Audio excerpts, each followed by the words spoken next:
The call came in home just after sunrise.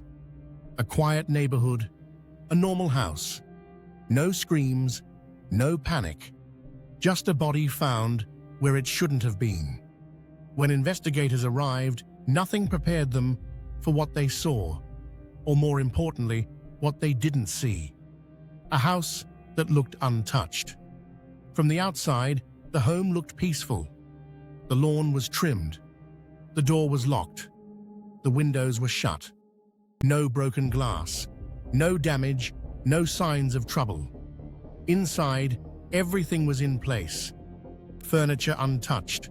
No drawers opened. No mess. But in one room, a person lay motionless, and it was clear this was not natural. The first shock. Police secured the scene immediately. They expected chaos. Instead, they found silence. There was no weapon nearby. No blood trail leading anywhere. No struggle marks on the walls or floor. It was as if someone had pressed pause on the world. One officer whispered, "This feels wrong." He was right. Locked from the inside. Investigators checked every entrance. The front door, locked. The back door, locked. The windows, sealed. Security footage showed nothing unusual. No alarms had gone off. No alerts had been triggered. Yet someone had died violently inside. That alone made no sense. Questions with no answers. Who came inside? How did they leave? Why didn't anyone hear anything? The victim's phone was checked. No threatening messages, no strange calls, no signs of fear. Family members were questioned. They were shocked, heartbroken, confused. Friends said the victim had no enemies. Neighbors heard nothing unusual that night. No screams, no arguments, no footsteps, nothing. Theories begin to fall apart. Investigators started building theories. Maybe it was a break-in, but nothing was stolen. Maybe it was personal, but there was no history of conflict. Maybe it was planned, but by who? Every idea hit a wall. Every explanation created another problem. A senior detective finally said, "If this is murder, then it breaks every rule." The case slows down. Days turned into weeks. Evidence went to labs. Reports came back empty.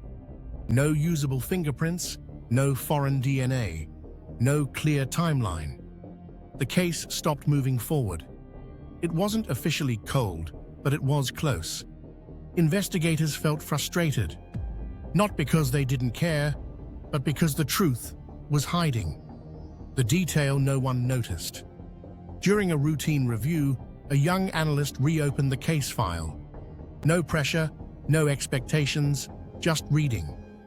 Then they paused. Something didn't feel right. It wasn't a big thing.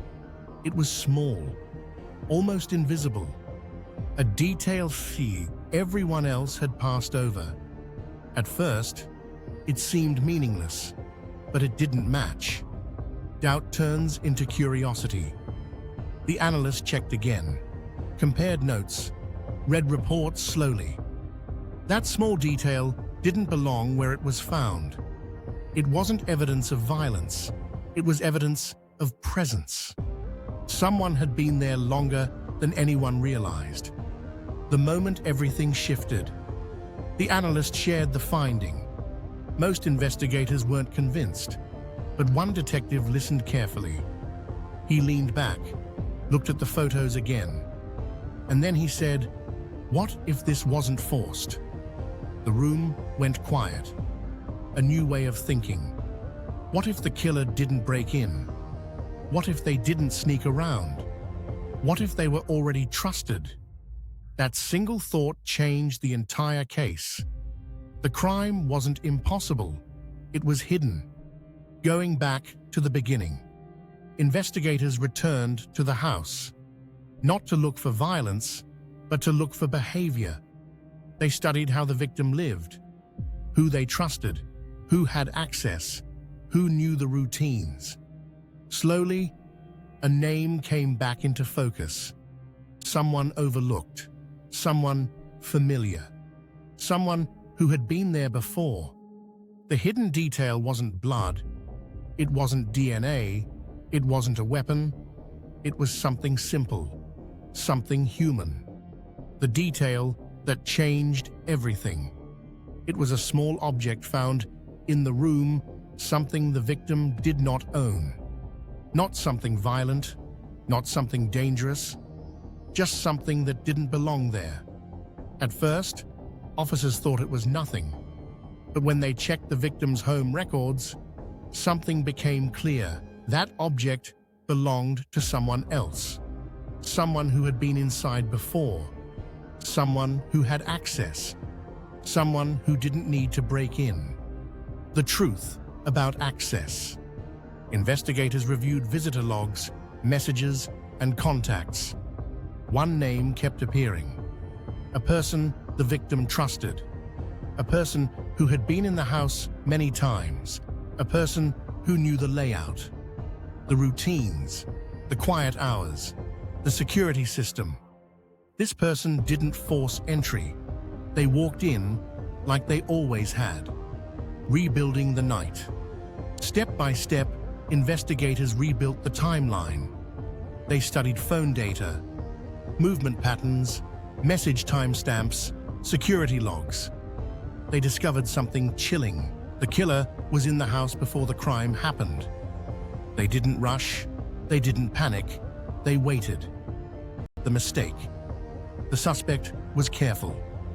But no one is perfect. They made one mistake. They left behind that small object. Not because they were sloppy, but because they were comfortable. Because they didn't think anyone would notice. That single mistake destroyed the impossible story. The confrontation. Investigators brought the suspect in for questioning. At first, the person was calm, relaxed, confident. They answered questions easily. Their story sounded clean, too clean. But then the object was placed on the table. The room changed. The suspect froze. Their breathing shifted. Their eyes stopped moving. Silence filled the room. The break. The detective didn't raise his voice, didn't threaten, didn't push. He simply said, "This doesn't belong to the victim, but it belongs to you." The suspect tried to speak, but the words didn't come. Their face changed. Their story fell apart. And slowly, the truth came out. The confession. The crime wasn't sudden. It wasn't emotional. It wasn't an accident. It was planned. The suspect had used trust as a weapon. They knew the victim. They knew the routine. They knew the house. They didn't break in. They walked in. They didn't rush. They waited. The impossible case becomes clear. What once looked impossible was now simple. Not random. Not mysterious. Not unreal. Just human betrayal. The hardest crimes to solve are not the violent ones.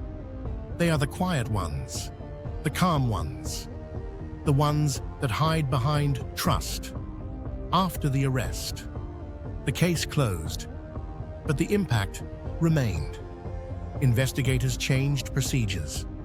They changed how they looked at locked rooms.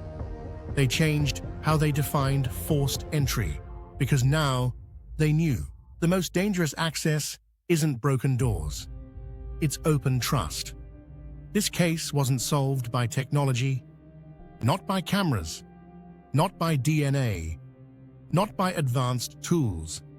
It was solved by paying attention, by noticing something small, by questioning something simple, by refusing to ignore a detail that felt wrong.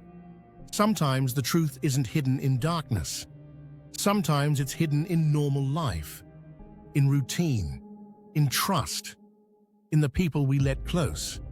Because the most terrifying crimes aren't the loud ones. They're the quiet ones, the ones that look impossible, until one small detail changes everything.